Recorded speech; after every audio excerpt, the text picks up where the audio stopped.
Jaya Radha Madhava Kunja Bihari.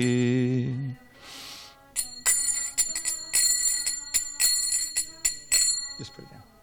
Jaya Radha Madhava Kunja Bihari.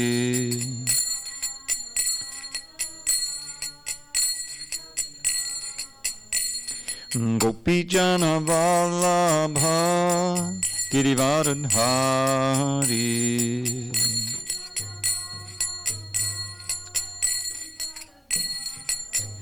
Jaya Gopi Jana Vallabha Girivardhari.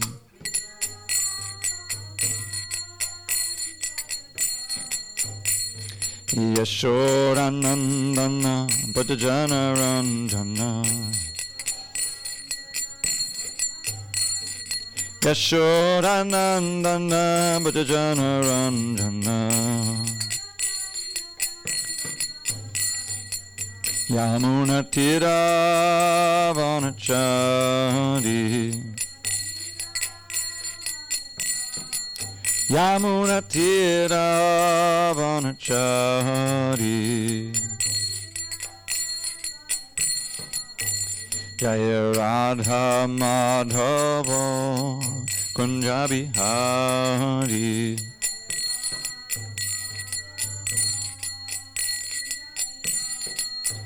Jaya Radha Madhava Kunja Bihari.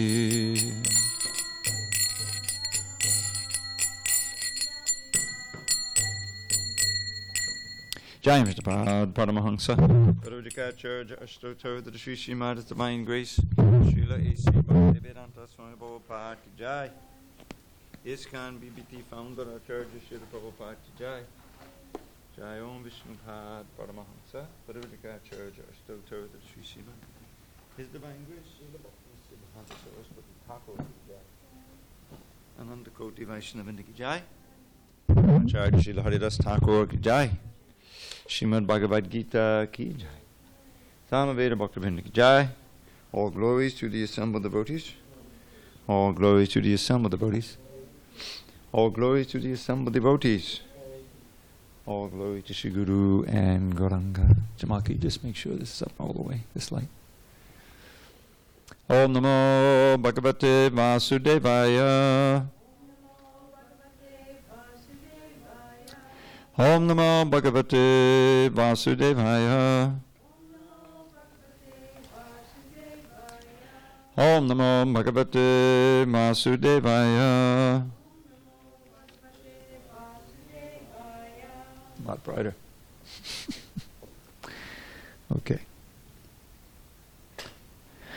On this 27th day of August 2019 in SanDiego, we're reading from Srimad Bhagavad Gita as it is, translation and commentary by His Divine Grace A.C. Bhaktivedanta Swami Prabhupada. We are in chapter 6 of the Bhagavad Gita, entitled Dhyana Yoga, and we are on texts 11 and 12 at the bottom of 266.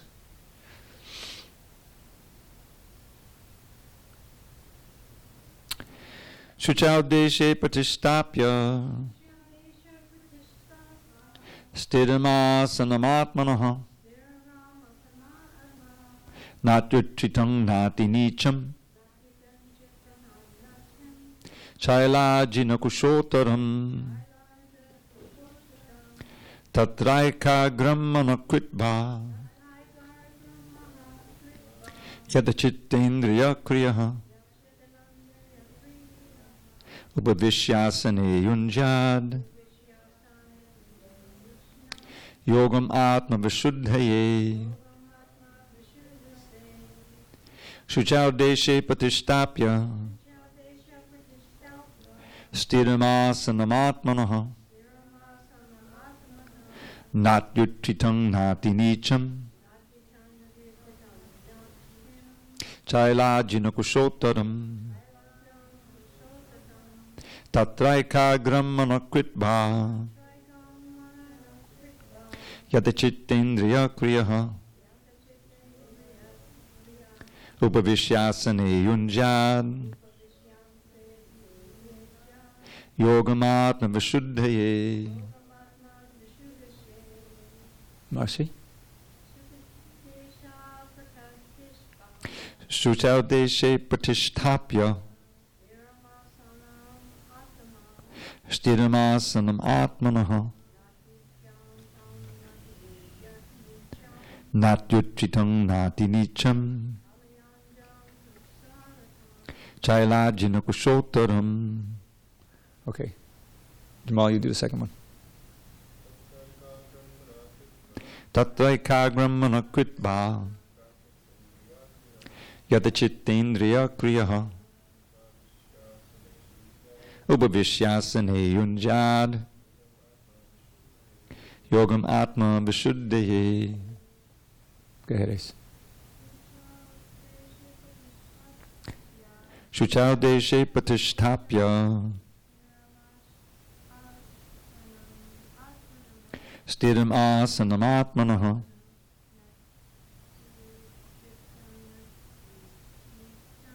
Natyuchitang nati nicham. Chailajana kushotaram. No? All right, I'll finish it up. Tattvaikagang manakritva. Yatachittendriya kriyaha. Ubhavishyasane yunjad. Yogamatma vishuddhaye.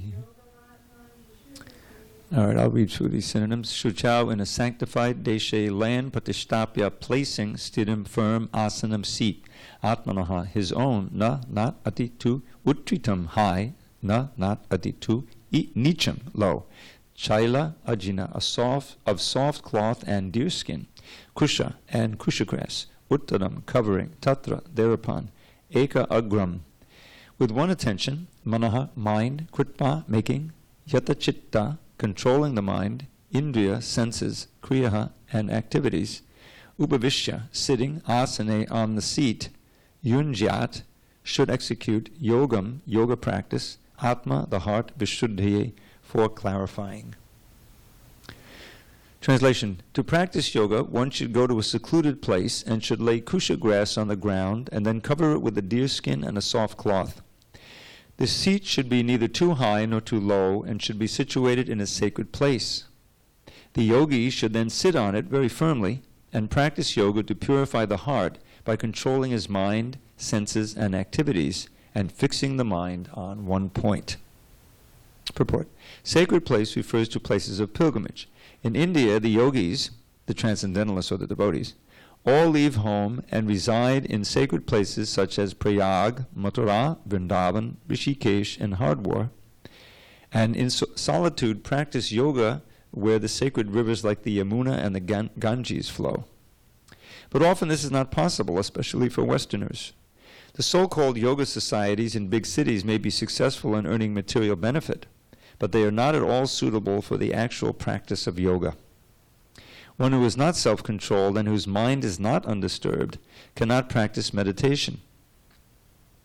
Therefore, in the Brihanaradiya Puran, it is said that in Kali Yuga, the present yuga or age, when people in general are short-lived, slow in spiritual realization, and always disturbed by various anxieties, the best means of spiritual realization is chanting the holy name of the Lord. So I'll say, you say, Hare Nama, Hare Nama, Hare Nama eva kevalam, Kalau nascheva nascheva, nascheva gataranyata. In this age of quarrel and hypocrisy, the only means of deliverance is chanting the holy name of the Lord. There is no other way, there is no other way, there is no other way. Om Jnana Timirandasya Jnananjana Salakaya Chakshu Unmidatam Mena Tasmai Shri Gurave Namaha. I was born in the darkness of ignorance, but my spiritual master Srila Prabhupada opened my eyes with the torchlight of knowledge. I offer my humble obeisances unto him and all members of Sri Parampara. So after the preliminaries, Krishna has explained about conquering the mind and what the benefits are and becoming equal, having equal vision. Now he's giving very practical instructions about how to do it. So first comes the place where you're going to practice yoga. That's in a purified place, Shuchau Deshe. Prabhupada explains that's a place of pilgrimage, purified, sanctified. And one has to sit. Asana means a seat. It's like we're sitting on the Vyasasana, but it's actually a Vyasasana. Vyasasana. And it means a seat of any kind. But in yoga practice especially, it's a certain way of sitting, and Krishna will explain. You sit down, oftentimes half lotus or maybe a full lotus position, and there are other positions where the back can be easily kept straight and everything is very solid. That's the asana. And not too high, not too low. And then Prabhupada explains why there's this deer skin and so forth. Now it's assumed that this deer skin is made from a deer who has died naturally. But why a deer skin? Prabhupada explains in these yoga system tapes, which I highly recommend, that a deer skin somehow has some kind of a chemical that repels snakes and scorpions and things like that. Which you can imagine. You're sitting there, and Prabhupada, he's got a whole full, he says, because it says in the next verse, you have to be fearless. So, how can you be fearless? You're sitting alone in a place, and the snakes are there, and So he says, but if you sit on this seat, then you don't have to worry about snakes. But, so you notice in every purport, if you study these purports one after another, that Prabhupada is always bringing it back to Krishna consciousness. How you can achieve the same and even greater benefits by the process of Krishna consciousness than you can by this very austere and difficult practice of yoga. And Arjuna eventually will reject it, as we see. But that doesn't mean that there's not some very important instructions here for us. Because the ultimate goal of fixing the mind on the absolute and getting free of bondage to this world and getting liberation, that's there in all kinds of yoga. There's just different kinds of different practices. We've had spoken about karma yoga, where you remember the key element is, well, you're going to work, but then it says, yagyartat kamano nirta lokavyam kama bandhana. All of your work has to be done as a sacrifice for Vishnu. Well, that means that you have to be thinking of Vishnu. In other words, that's a way of focusing your attention on Vishnu. You're going to be working anyway, so somehow arrange it so that your work is as far as possible a sacrifice for Vishnu. And the Jnana Yoga, which we discussed, I think was the last chapter, right? Transcendental knowledge, that was also fourth. Then that's understanding who you are and what the Supreme is and what the final goal is, and always to be aware of the results of your activities.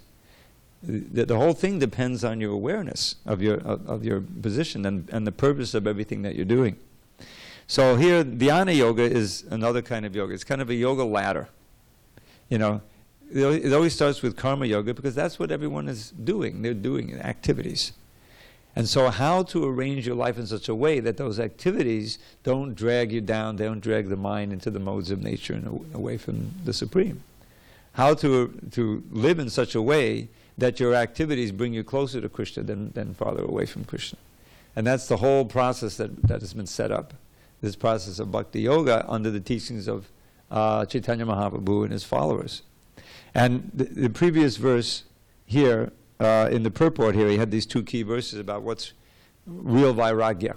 Because the activity you perform has to progressively detach you from the material world, not keep you attached or create new attachments. Otherwise, you're not going anywhere except to a new body and suffer birth, old age, disease, and death. So he explains here, anasaktasya vishayan, without being attached to the objects of the senses, but using them where appropriate in the service of Krishna. And this is yukta vairagya. This gives you detachment. And the best example is food. I would give you the example of foodstuffs, right? In other words, there's some things you have to reject outright, like meat, fish, eggs, so forth. But people out there are cooking rice and dal or cooking soup, whatever, and just eating it, and they're becoming entangled.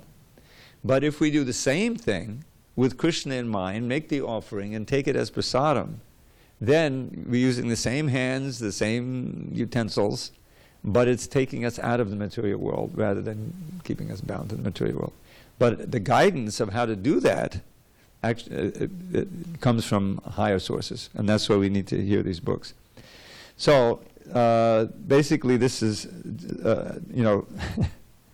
as Prabhupada points out here, it's not suitable. Yoga societies, big cities. No offense. I mean, she's a yoga teacher. I do yoga. Didn't you? But when that's touted as this is yoga, rather than one aspect of one part of yoga, then that's some misguidance. That's cheating, and that was often what has been done. That's why in many yoga studios, I don't know if anyone that you work in, there's also kirtan sometimes goes on, where you get, and it's the thing about it is, if you're practicing yoga, hatha yoga seriously and watching your diet, in other words, you're rising up to the mode of goodness, then when you chant Hare Krishna, it has a bigger impact. It doesn't have to break through all of them. An ordinary person off the street is much more in the mode of passion and ignorance than someone who's seriously practicing yoga and the diet and the lifestyle, going on retreats. That's why, so many people who are into yoga, they make their way to the Hare Krishna temple, because it's the next step. So it's not that it's only damaging when that's sold as all there is to yoga. I mean, this is clearly what yoga is meant for vishuddhaye, right? Atma vishuddhaye. The whole thing is purification. In one sense, that's the whole process of devotional service. What does Lord Chaitanya say in the very beginning of his seminal work, the Shikshastika? Cheto dharmana marjanam. Marjana means polishing, means cleansing. Cleansing the chetat, cleansing the heart. And he's speaking this whole first verse is like a wonderful summary of the benefits of Sankirtan, of chanting the holy name in congregation. So it all begins with the idea, I have to become purified. And by the process of Sankirtan and other corollary practices which support the chanting, which is really what all the other processes do, the purification not only of the mind, but of the intelligence, of the body, of the senses, of your whole being is taking place. And don't forget, a few verses back we had, if the mind becomes calm, which means purified of all of the distractions, the super soul is already reached. Meaning that it's just all of this static in the mind and disturbance that's preventing us from realizing ourselves as spirit and preventing us from connecting with the higher source of knowledge, which is right in our heart, the super soul. So that's very encouraging. Okay, if there's no questions on this, we can go on. He's continuing to describe the techniques now. Samam kaya shiro grivam Dharayan achalam stira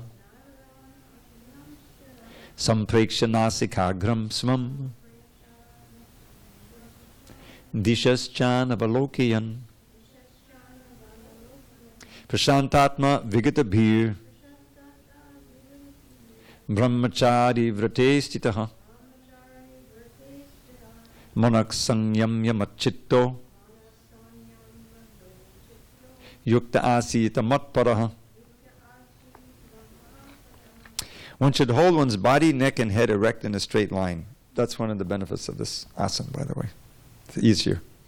And stare steadily at the tip of the nose.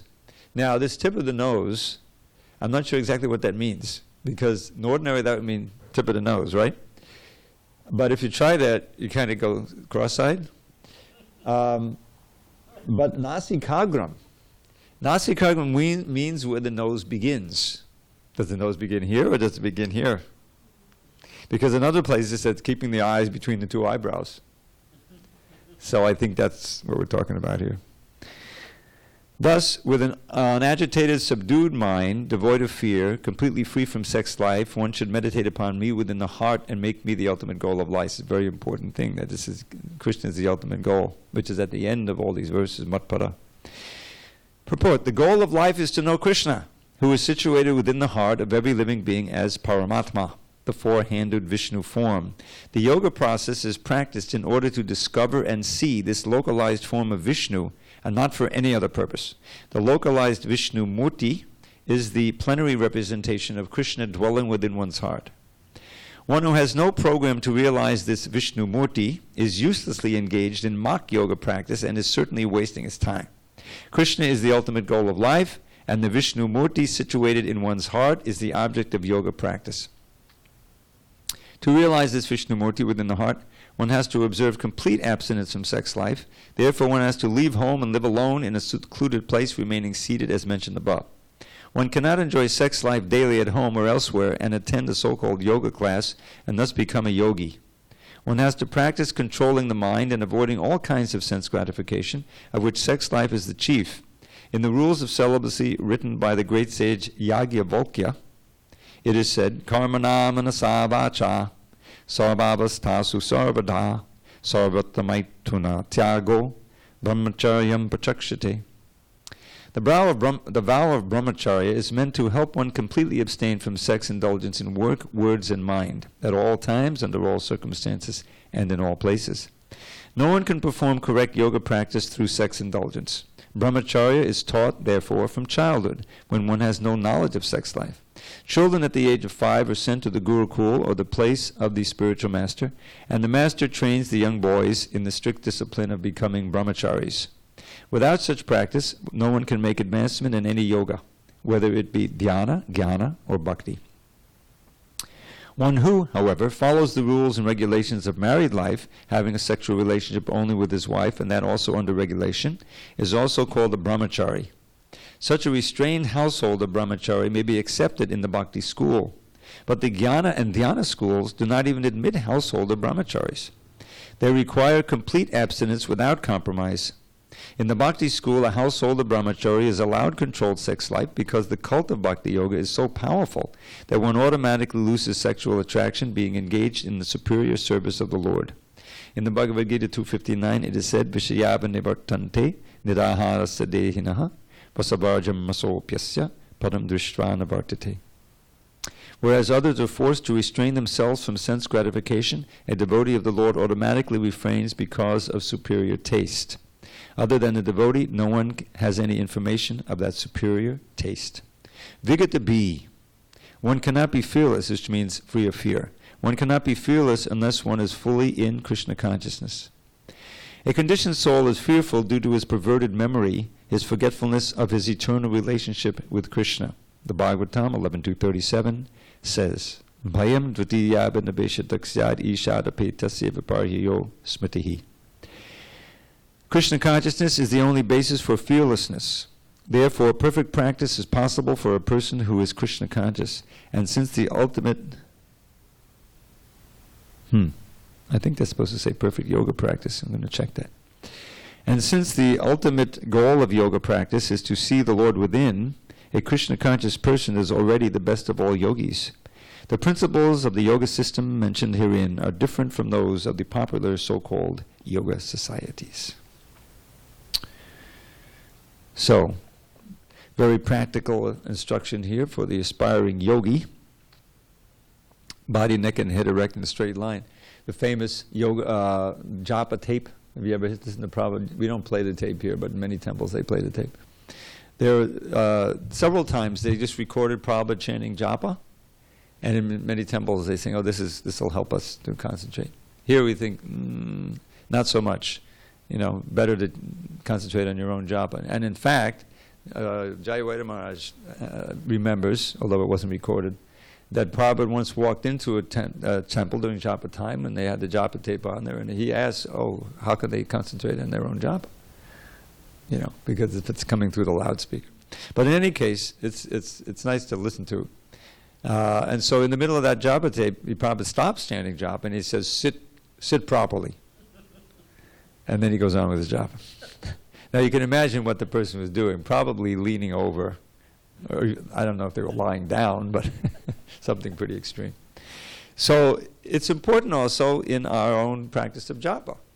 It's just physiological. If you're slumping over, if you're lying like this, it's harder to concentrate. It's much more likely to fall asleep. If you're able to sit with the back straight, it helps regulate the breathing also, and it helps to concentrate. So that's the first thing. Samam kaya shira grivam, achalam stira. Stare steadily up to the tip of the nose. Okay, let's see the place between the eyebrows. Thus, with an unagitated, subdued mind, devoid of fear, and Prabhupada explains in the tape how sitting on that deerskin helps to be devoid of fear. And brahmachari vrte. So, the main distraction, the reason why we're here, is sex desire. That's a big reason why we keep coming back. So that's part of what serious yogis have to surrender to, and that it's how is it possible? Like this temple is, the brahmacharis here now, and it's always had brahmacharis, but it's like the last place you would think of intentionally setting up a brahmachari ashram. Pacific Beach, Southern California, two blocks from the beach.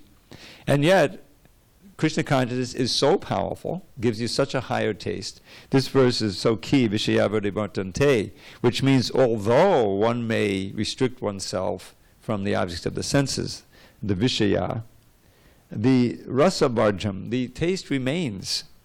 But even the taste goes from Padam Dristvanavartata. If someone sees directly the Supreme, Krishna, in other words, experiencing Krishna directly, he attracts your mind, and the fire of lust gradually becomes diminished, and one doesn't return ultimately if you can continue to get that higher taste.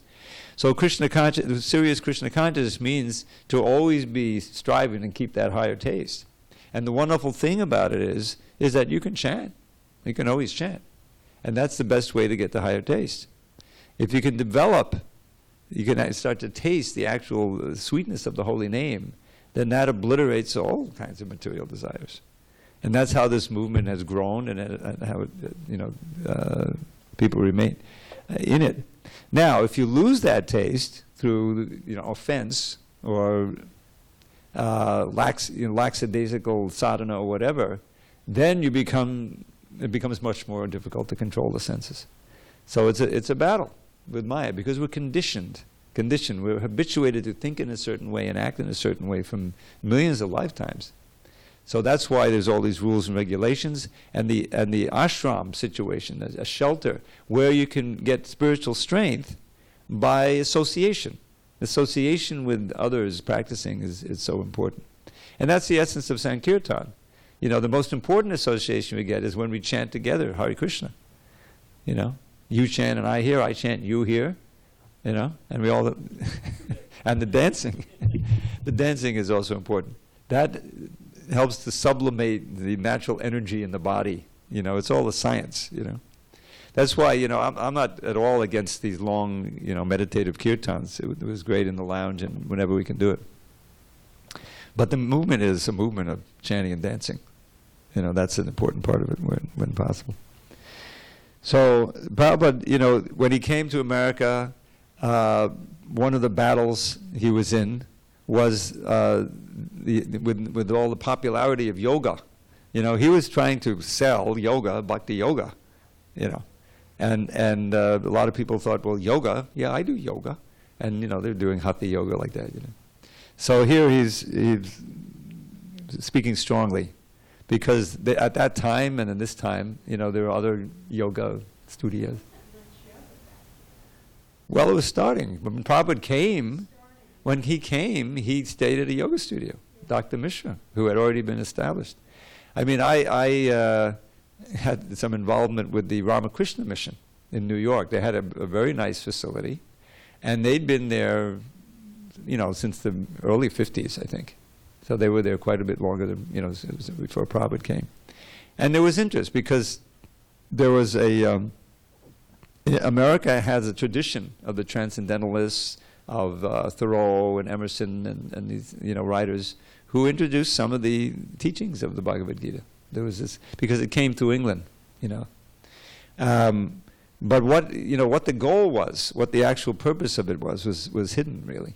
And so Prabhupada, it was very important when this Bhagavad Gita as it is came out, because it focused on the actual meaning of it, which is Krishna. It ends, the final instruction is, give up all these other dharmas I was speaking about, and now just surrender unto me, and everything will be given. And practice these 4 things, manmana, bhavamadbhakto, majjaji, mam namaskuru.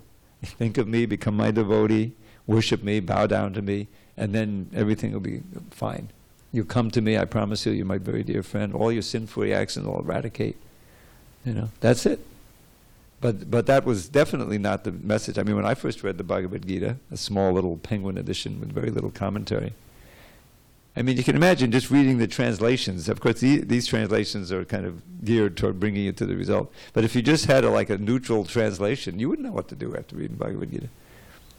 It's, especially if there is commentation, they don't know, and they just get off into examining things that, you end up being like, okay, this is another book, put on the shelf next to the, God, I forget all those books that we were reading in the 60s, but, what was that one that everyone reads? It's probably still in print. Be Here Now? Was that a book? Huh? Yeah, Ramdas. Anyway, I was doing a little, I was doing Hatha Yoga, but I was also studying Buddhism, this Milarepa. You ever hear Milarepa? He's not so famous. Really austere, high Buddhism, And it actually talked, like Prabhupada talks about the void, how he was getting advanced, and entering into the void. He was just eating nettles. He turned green. He's famous for that. And I must say, I was never really attracted to try to practice that. But it was very popular. I remember going to a meeting of this popular Tibetan yoga. And this Ramdas was into that also. Because what happened when the Chinese invaded Tibet, I think in the 50s or late 50s, and a lot of them took refuge in India. There was a city there where a lot of them came. And Americans would go in the 60s. A lot of them would go to India and go around. So they came in touch, and so they brought some of them over, and I think it was around in Boulder where there was kind of a settlement, and they started popularizing with the American patrons. Ramdas was one of them, and some others. The Beat Generation. There's this whole thing going on, and so he came to New York. I forget his name now, and there were Buddhists, Zen Buddhists mostly, students, listening to him. It was kind of a darkened room, and he was on a little raised platform, and he's speaking this stuff. I forget what he said. I was on the side. I was checking things out, And I swear, every so often he would take a swig. He was known for that, from a bottle of whiskey, I swear. And I looked, I'm checking things out, and I look at the faces of the students there, and there was this, there's definite blankness there. I said, okay, I don't know if I want to get involved with this. There was this sense of not what you see when you see devotees. There's a certain life there. And it was a little bit scary. And Ramdas was in the back of the room, and he had some people around him. I went there and heard him speak and everything like that. But it was. That's what was going on in the 60s. There were all these different groups, and one guy was claiming to be God, and he had a whole group, and anyway. So Prabhupada knew about these, because people would come and tell him, And so he was in a very mood here of condemning this as cheating, taking people away from the real path of yoga, what real yoga is. I mean, yoga simply means, here, matpadaha, is to connect with Krishna somehow or other. Now bhakti, it incorporates the best of karma yoga, jnana yoga, and dhyana yoga. We meditate, we're meant to become completely absorbed in the holy name, and in our service, that Krishna is there. I mean, we're meant to become absorbed. But there's so much activity as well, practical activity in the service to the Lord. The deities, the worship, I mean, there's so many things to do. They're always, Bhakti Vatsalana's wife back there working real hard, getting, addressing the deities, and there's an offering to do. There's always something to do. That's yoga. When your mind is thinking, oh, I got to be there, I have to do it, I have to keep clean, I have to. That's the practical yoga for this age. And it gives people a chance to really connect with the absolute truth and make progress. And just as Krishna says in this chapter, because Arjuna says, well, what if I don't succeed? It's so difficult. And Krishna says, yes, it's difficult, but it's possible by practice to succeed. And if I don't succeed, what happens? Then you get born in a family where you can continue the practice. But who can even conceive of beginning such a practice like this? You know, what about the last two verses? Okay, go to a secluded place. Well, I can't go to a secluded place. I got rent to pay. I got family to pay. I got to pay off my student debt. You know, no way I can go to. I mean, I can go to a retreat for maybe a week to a secluded place, but then I got to get back. You know, this is like go to a secluded place and stay there. You know, for years if necessary. In other words, it's not a mass. It's not for the masses.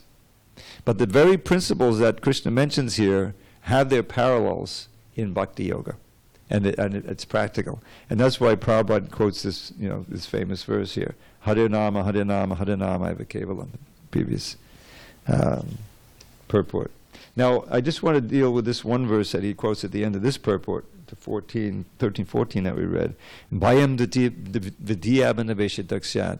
Now, this is spoken by one of the 9 yogendras.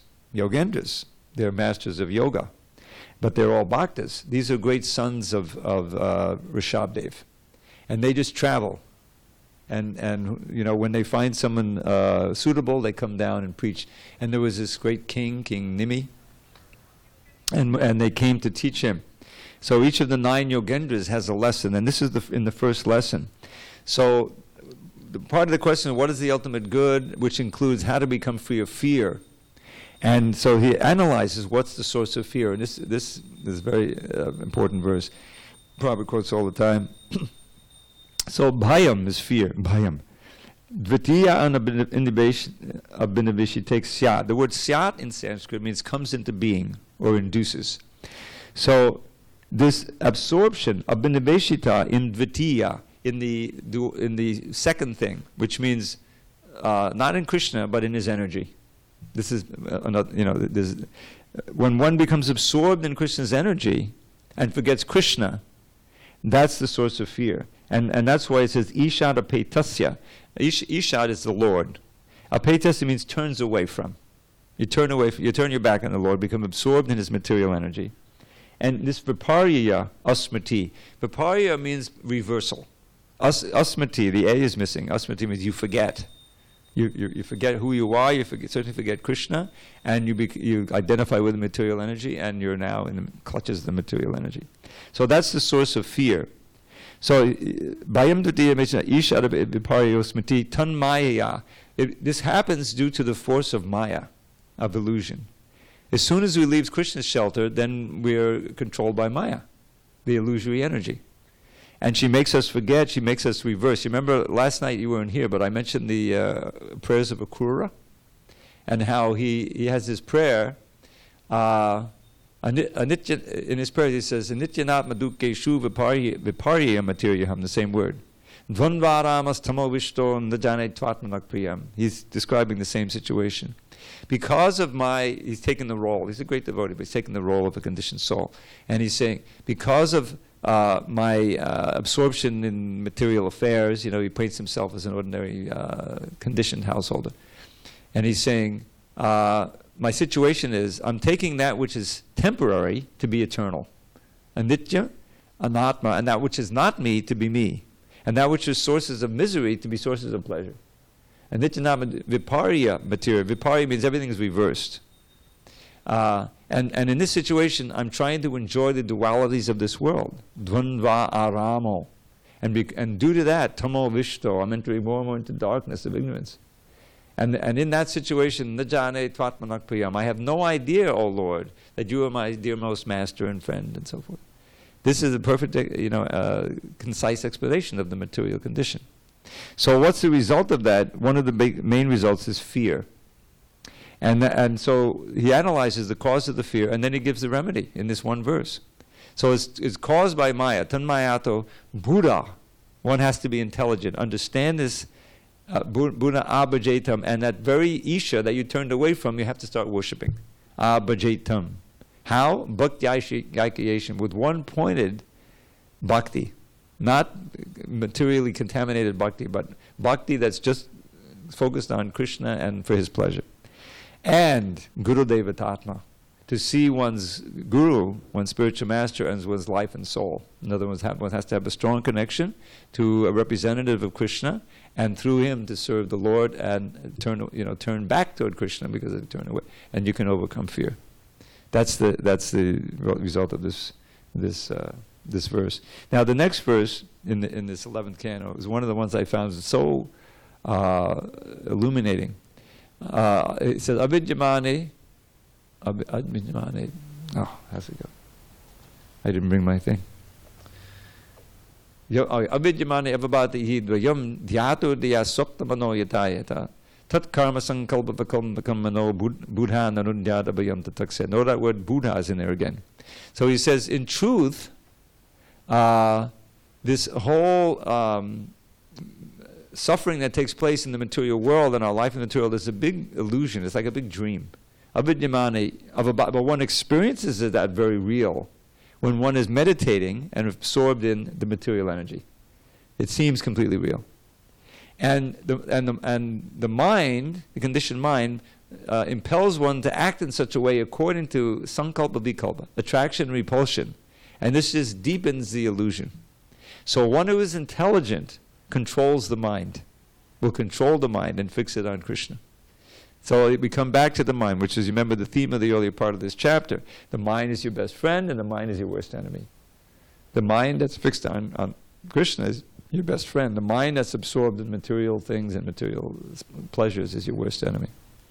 So that all of the negativities of material life can be overcome by practicing the principles of devotional service and drawing the mind away from matter and placing it on Krishna, and discovering that Krishna is so attractive, naturally attractive to the mind, which is the theme of the next chapter.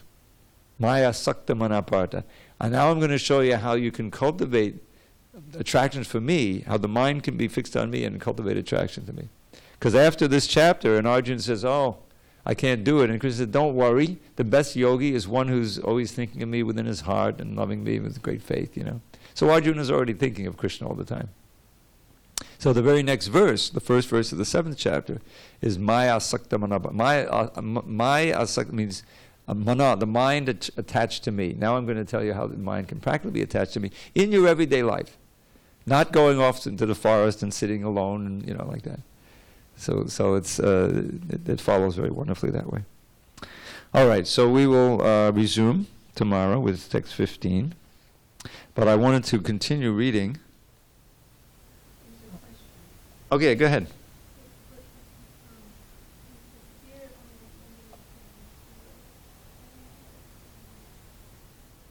Yeah, this bhayam is in the material energy.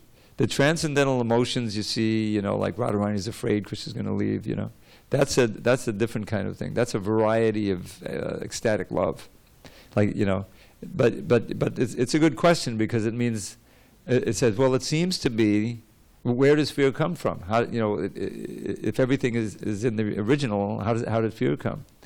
Well, the fear is due to ignorance. Is due to our misidentification with matter.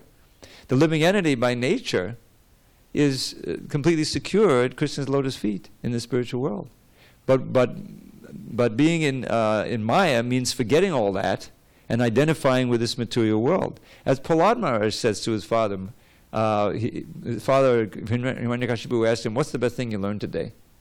He expects to get an answer, I learned this about making friends and enemies and controlling, like Machiavellian stuff. But he doesn't say it like that. He said, Tatsadamanye asudabhaya dehinam sada sabuddhigna dhyama sadgrahat. That's the first of these things. He says, my dear father, but he doesn't call him dear father, he says, oh, best of the demons. Asudabhaya. Yeah, this is in my opinion, the best thing I learned today concerning the embodied soul. Best thing about what? Dehinam, the first, who is sada samudvigna diyama sadgrahat, is always disturbed, whose mind is always samudvigna, that means very disturbed, due to asadgrahat, being absorbed and attached to that which is temporary. Now we are eternal, and we're looking for eternal happiness and security and eternal life. But if we identify with this body, we can't have that. So we're naturally in anxiety, because we're holding on to the temporary for dear life. But the temporary means it's going to be destroyed, and the main thing we're holding on to is this body and everything that goes with it.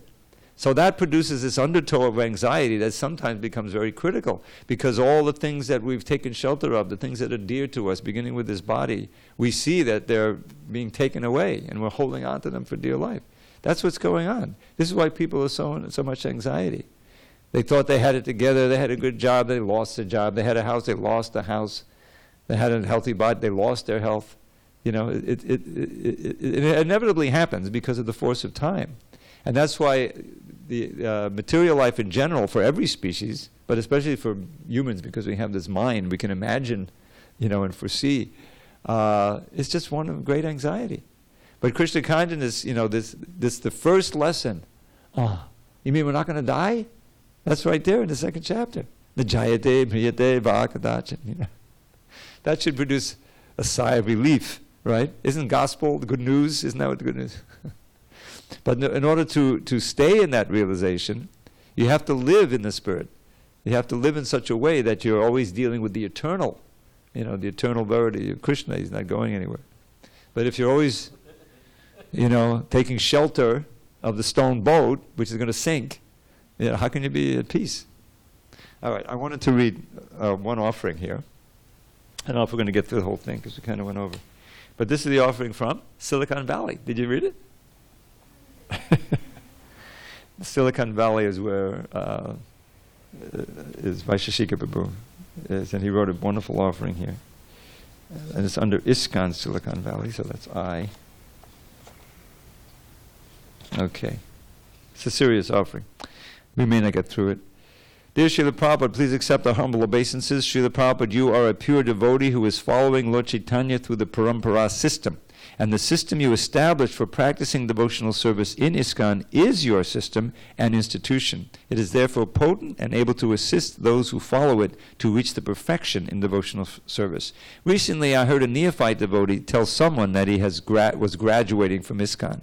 He claimed he had found a higher process of bhakti that is beyond the rules that ISKCON devotees follow. Someone had convinced this devotee, who had yet to assimilate your teachings, that ISKCON is for beginners and that to pursue a more advanced path of bhakti, he would have to leave ISKCON and follow another acharya, as well as some other mood and method of devotional service. When I heard this, I was reminded of one of Akrura's prayers in the Bhagavatam 10:40-26.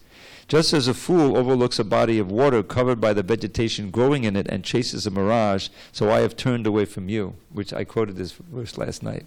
Yeah, this is Akrura praying.